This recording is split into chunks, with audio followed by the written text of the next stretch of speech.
You are looking at a live view of the Falcon 9 rocket on Space Launch Complex 40, preparing for liftoff in just about 10 minutes from now at 4:25 Eastern or 9:25 Universal Time. Welcome to the live webcast of the GovSat-1 mission. It's the middle of the day here in Hawthorne, so people are gathered to watch the launch and making a bit of noise. I'm Michael Hammersley, a materials engineer in our avionics department.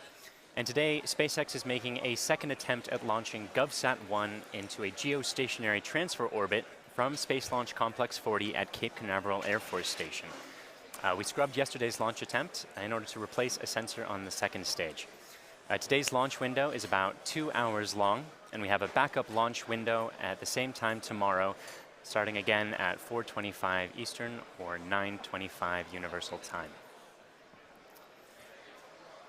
GovSat-1 is the first satellite of GovSat, which is a joint venture between the government of Luxembourg and leading satellite operator SES. SpaceX has a long and storied relationship with SES. We've launched 4 of their satellites, the first in 2013, and our first mission with a flight-proven booster launched SES-10 early in 2017. GovSat-1 is aimed exclusively at government and defense users, and it will operate along the 21.5 degrees east longitude meridian. This makes it ideally positioned to provide highly reliable and flexible interconnectivity within Europe, the Middle East, and Africa. It will also enable maritime operations over the Atlantic and Indian Oceans.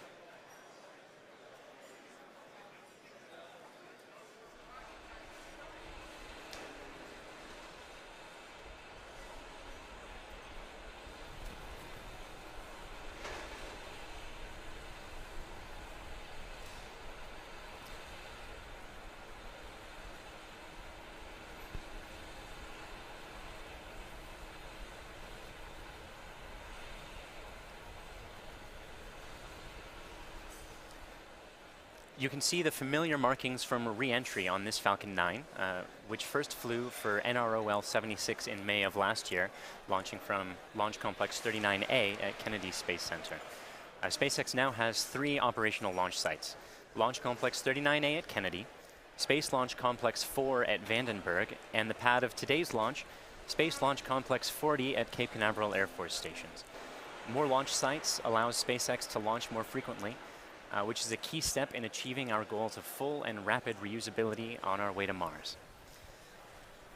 The unique markings that you see on the rocket following re-entry are reflective of both the difference in temperature of the rocket's propellants and the proximity to the engines at the base of the first stage. We carry both liquid oxygen and rocket-grade kerosene, also called RP1, on the rocket, but the liquid oxygen is super chilled, which changes how the soot and heat from the engines interacts with the surface of the rocket. Where the stage is colder, soot isn't able to stick as well. Falcon 9 is a 2-stage rocket, which means it has 1 stage to get out of the atmosphere and a second stage to get the satellite up to orbital speeds. The first stage has 9 Merlin engines, which is why we call it Falcon 9, and is about 2/3 the overall height of the rocket. The main job of that first stage is to get us out of the densest portion of Earth's atmosphere, and it will accelerate GovSat-1 as well as the second stage to the edge of space at a few thousand miles per hour. At that point, the first and second stage will separate. The second stage will continue accelerating GovSat-1 up to speeds of about 17,000 miles per hour. In today's mission, we will not be recovering the first stage.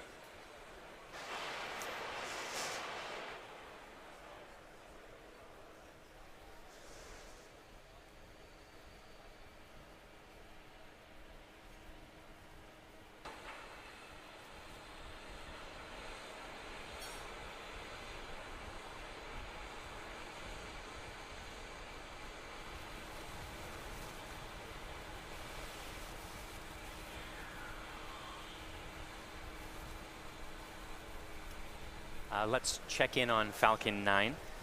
The first stage helium load and the second stage helium load began early this morning. Those are largely complete. The pad was cleared about 8 hours ago. Propellant loading began just over an hour ago, and RP1 is now at about 99% full in both the first and second stages. Liquid oxygen load began 30 minutes ago, and we are looking at about 95% complete in the first stage and 90% complete in the second stage. The range is currently a go, as well as the payload, which transitioned to internal power about 30 minutes ago. Weather-wise, we've been sending balloons up to gauge the upper altitude winds, which are looking good. We've been keeping an eye on the thickness and height of some stratocumulus clouds. You can see them on the screen there. We don't want those clouds to be high enough or cold enough to form ice crystals, but those aren't a concern for launch. Engine chill began about 4 minutes ago. It's important to get the engines to the same temperature as the propellants so that the liquid oxygen does not suddenly turn into a gas upon contact with the much warmer plumbing, among other things.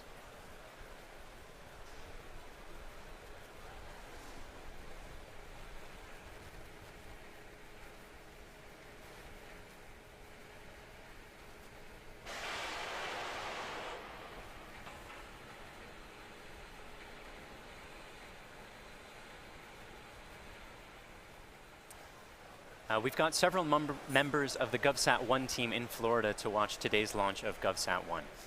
In particular, we would like to extend a warm welcome to the Prime Minister and Deputy Prime Minister of Luxembourg, as well as their Royal Highnesses, the Prince and Princess of Luxembourg, all of whom are watching today's launch in person from Florida. Designed exclusively to address governmental and institutional security user needs, GovSat-1 is the first satellite of GovSat, which is a public-private partnership between the government of Luxembourg and world-leading satellite operator SES. The public-private partnership is unique in that it allows governments to take advantage of the lower costs associated with commercial satellites while still meeting governmental security needs.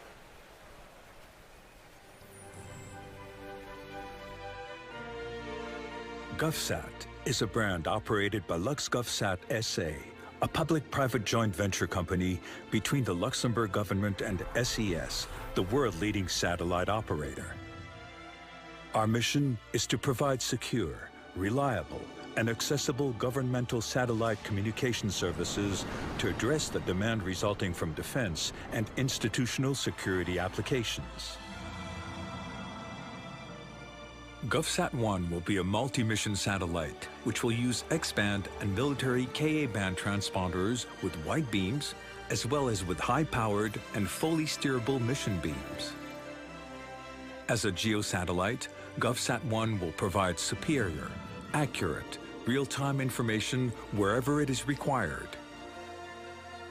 Over Europe, Africa, Middle East, and substantial maritime coverage over the Mediterranean and Baltic Seas, as well as over the Atlantic and Indian Oceans.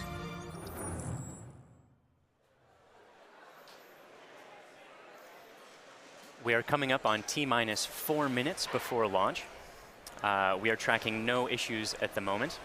We've just finished up loading up the helium that's pressurizing the first and second stages, and we're in the very final stages of liquid oxygen and RP1 loading. By loading those propellants so close to launch, we can keep them very cold. And being denser, that means we can load a little bit more of each of those propellants onto the vehicle. We're also performing some final communications checks with the full Falcon 9, and also testing the thrust vector control system, which basically wiggles the engines to make sure that those are properly able to steer Falcon 9 during ascent.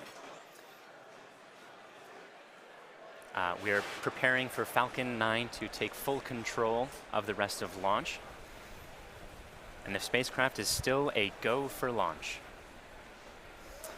At this point, we're just coming up on about T-minus 3 minutes before launch. Let's listen in to the last few minutes of terminal count. Stage 1 LOX load is closed out.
Stage 2 launch load is closed out.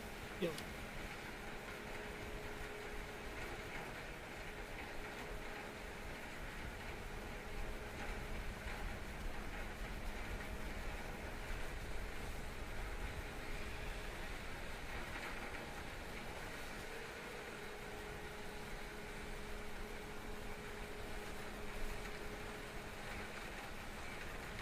Vehicles and self-align.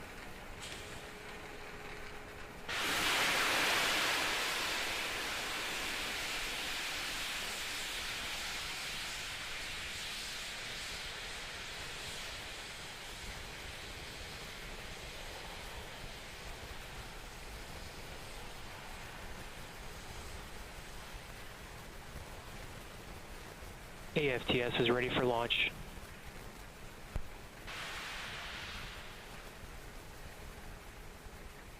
Falcon 9 is in the startup.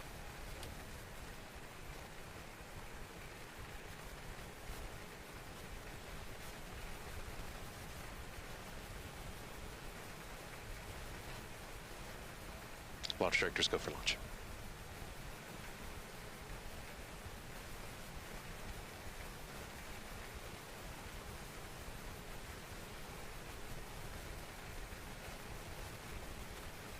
Minus 30 seconds.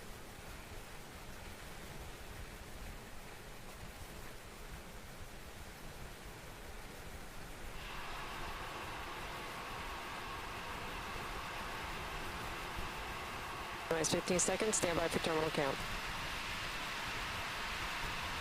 10, 9, 8, 7, 6, 5, 4, 3, 2, 1, 0.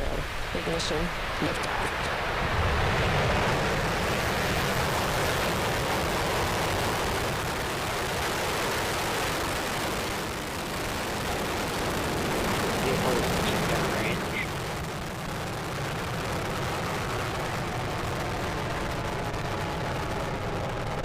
Stage 1 propulsion is nominal.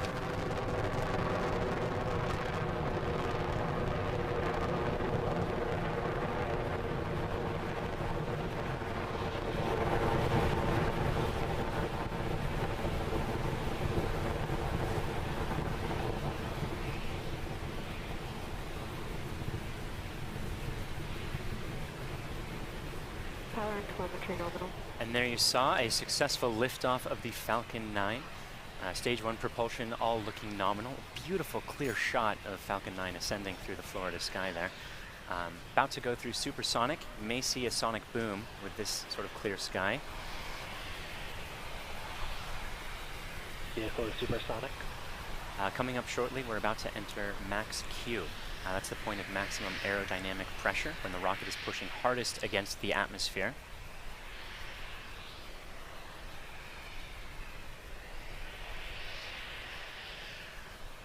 Vehicle has passed through max Q. We've successfully passed through that point. That's always a major milestone in every rocket launch.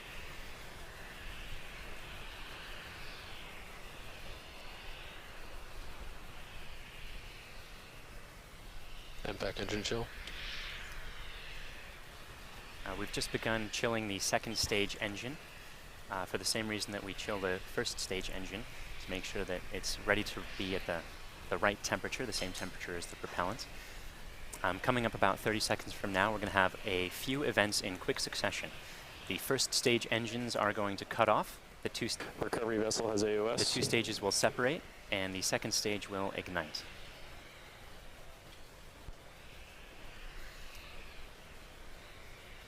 You can see the plumes fading away as the rocket is getting out of the atmosphere.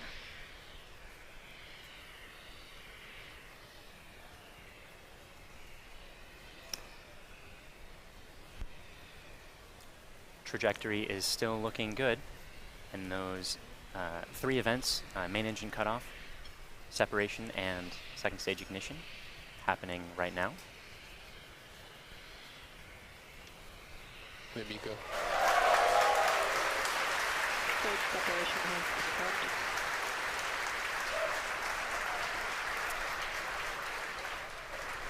And there you saw it. First stage successfully cut off, the two stages separated, and the second stage has begun its burn. You saw the retaining ring fall away, and that protects the MVAC Merlin vacuum engine nozzle during shipping. Again, we are not recovering the first stage on this mission, but we are about 30 seconds away from fairing deploy. The fairing protects the satellite during ascent, but it's not necessary once you get out of the atmosphere, and so we'll let it fall back to Earth to keep that propellant available to loft more satellite.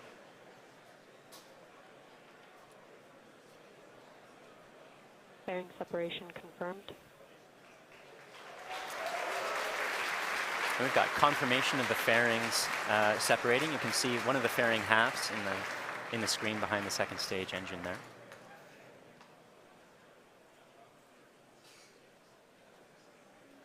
Beautiful clear shot of second stage against the Earth background. Acquisition of signal, Bermuda.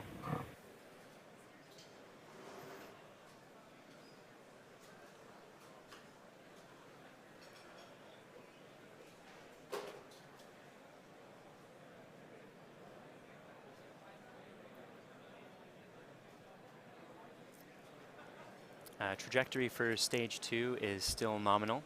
This burn is going to continue for about another 4 minutes, at which point the second stage will then turn off its engine and have a coast phase for about 17 minutes. It'll be in a parking orbit at that time, and the coast phase will be preparing for the second burn, which will push the satellite into its geostationary transfer orbit.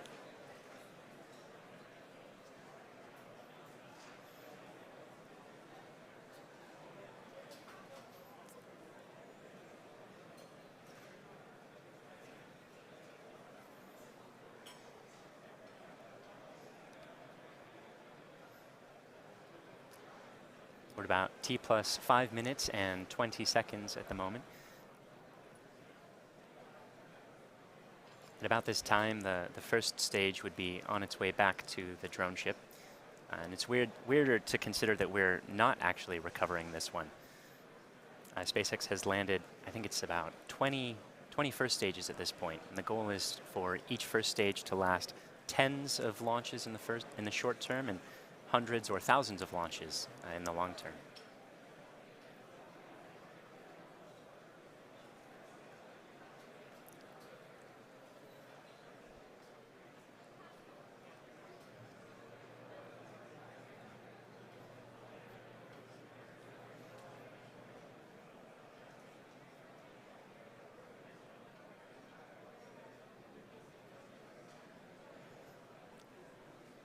T plus 6 minutes and 15 seconds. Trajectory still looking nominal. And that second stage burn going to continue for another 2 minutes or so. Stage 1A of TSS saved. Stage 1 entry burn has started.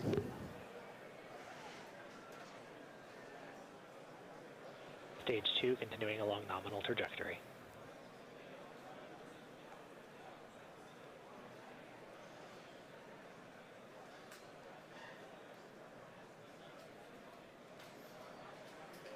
And stage 1 entry burn shut down.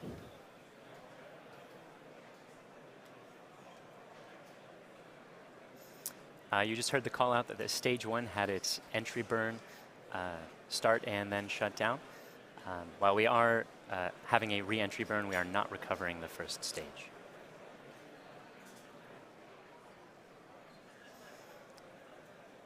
T plus 7 minutes and 20 seconds. Second stage propulsion and trajectory all still looking nominal, just the way we like it. And about 1 minute remaining in this first burn to get to a low altitude parking orbit for GovSat-1.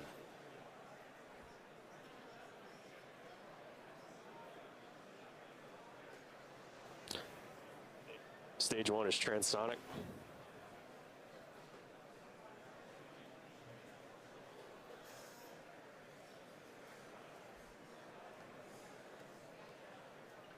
LOS, Cape Canaveral, stage 1, as expected. Stage 2 is under terminal guidance.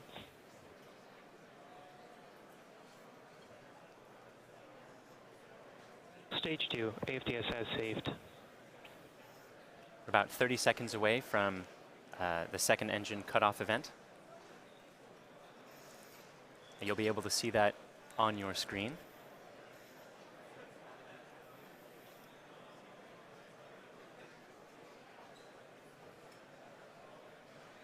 Stage 1 landing burn has started. Legs have deployed.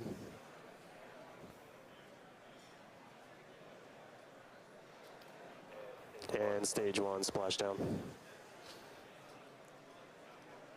We have Seco.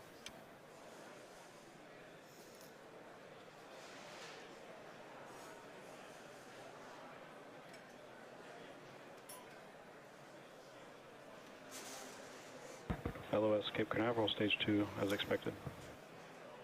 You may have heard that the first stage had its splashdown. Again, that was not a recovery of the first stage. That was an expected splashdown. The second engine cutoff event was confirmed, as well as a good parking orbit. And there you can see second stage in space, coasting in that parking orbit. It'll be doing that for about another 17 minutes or so, at which point the second stage will burn for about another minute to change it from that low altitude parking orbit into the geostationary transfer orbit. We're going to take a break during that time, but you can see the progress of the second stage on the animation on your screen. Currently a few hundred miles east of the Florida coast. We'll be resuming coverage at about T plus 25 minutes or so. So stay tuned and we'll see you shortly.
And welcome back to the live webcast of GovSat-1.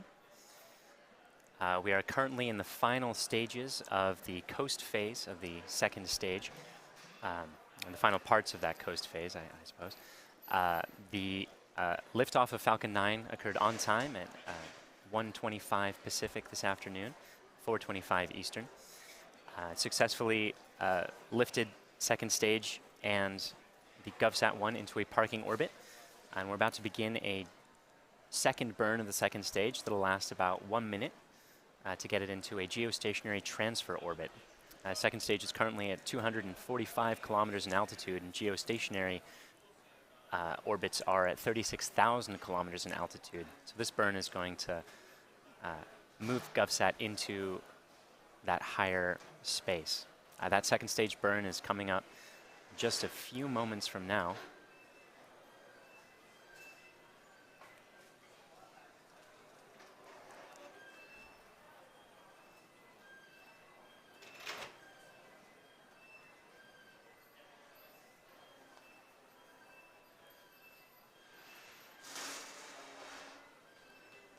And there we have it, a second stage ignition for the second burn.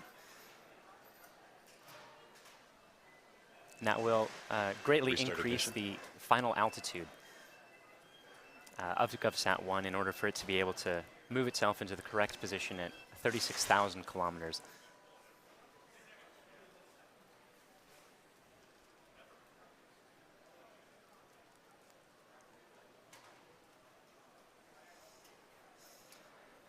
We've moved so far east at this point, we're just off the western coast of Africa, that we're very much in nighttime, which is why you can no longer see Earth in the background.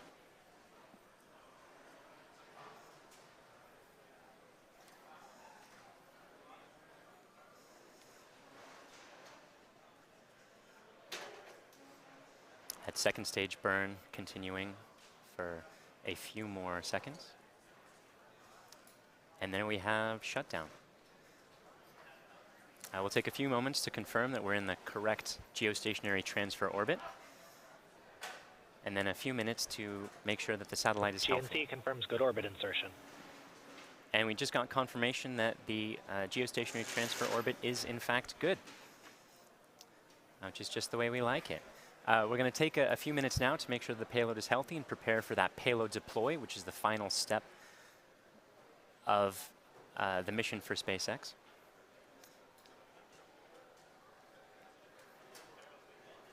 That payload deploy is coming up in a few minutes from now, so we'll take a quick break. But stay tuned. And at about T plus 32 minutes, we'll cut back in to show what we can of the payload deploy.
Stage 2 is still performing nominally.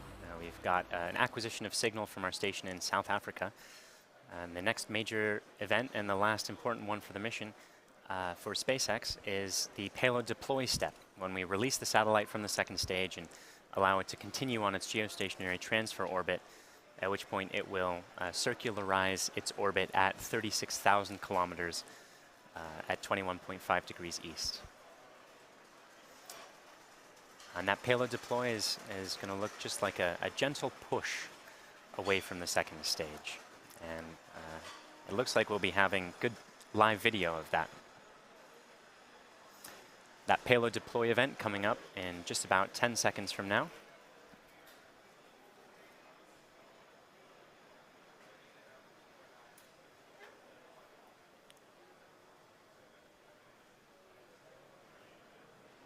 Base up.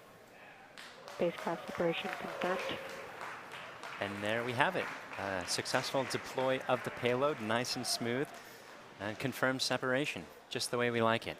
That concludes the live webcast and SpaceX's portion of today's mission. Thank you very much to GovSat-1 and SES for choosing us for this launch. Thank you to the Range and FAA for your support, and thank you for tuning in to watch today's mission. If you'd like to join us on our mission here at launching satellites and getting to Mars, check us out at spacex.com/careers. Otherwise, look for further updates on our social media accounts, including for Falcon Heavy, which is currently targeted for February 6th.